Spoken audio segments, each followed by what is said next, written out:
Em 1997 apareceu uma solução original que foi apelidada de X-Wing, em homenagem à nave do clássico Star Wars. A Tyrrell, mais uma vez eles, apareceu com uma solução instalando asas numa área do carro que o regulamento não tinha ainda disciplinado. Até porque nunca ninguém tinha pensado em colocar nada ali. Logo, como diz nosso mantra, o que não é proibido é permitido. Começou com a Tyrrell, mas com o tempo, Sauber, Jordan, Prost, Minardi e até a Ferrari, todas ou quase todas, chegaram a experimentar. E havia efetivamente ganho palpável na aerodinâmica. Alguns, como Adrian Newey, disseram que a solução era de um mau gosto estético nunca visto, e que ele não instalaria aquilo nos seus carros. Mas o que fez a FIA proibir não foi definitivamente beleza. A questão é que essas peças nunca foram efetivamente firmes e dentro dos boxes havia uma perigosa tendência a que se enroscassem naquelas mangueiras de ar comprimido, ficassem bambas e depois caíssem pela pista, quando então alguém poderia se machucar seriamente. E aí a FIA invocou razões de segurança e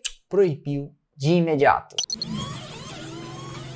Essa ideia foi emprestada dos grandes prédios e arranha-céus mundo afora. A ideia era diminuir a amplitude e a duração da vibração dos carros passando por zebras, solavancos e etc. Era uma necessidade que veio das mudanças do regulamento de 2004 para 2005, que aumentavam a altura mínima da asa dianteira em relação ao solo. Com isso, as equipes passaram a andar com o carro no mínimo possível e para que ele não batesse no solo, endureceram muito a suspensão, numa tentativa desesperada de compensar a perda aerodinâmica com o aumento da altura mínima. Tudo isso porque quando o carro toca no solo, o ar por baixo está interrompido e isso zera o downforce. Só que endurecendo cada vez mais a suspensão, surgiu esse problema da vibração excessiva. Surge então a ideia do amortecedor de massa. Nos grandes prédios, o mecanismo é utilizado em situações de terremoto para absorver o balanço sísmico, evitando assim dano à estrutura. No caso dos carros, o balanço não era na horizontal e sim na vertical, mas o princípio acabava sendo o mesmo. A Renault apareceu com o mecanismo em 2005 e em algumas imagens de onboard é perceptível a diferença da vibração da sua asa dianteira com carros, por exemplo, como o da Ferrari. Quando o carro vibrava violentamente nas ondulações, o amortecedor de massa agia exatamente em sentido contrário, matando o movimento bem mais cedo. O carro não só oscilava bem menos, como oscilava bem menos e por bem menos tempo. Estima-se que isso rendeu a Renault de Fernando Alonso, no ano do seu primeiro título, 3 décimos de segundo por volta.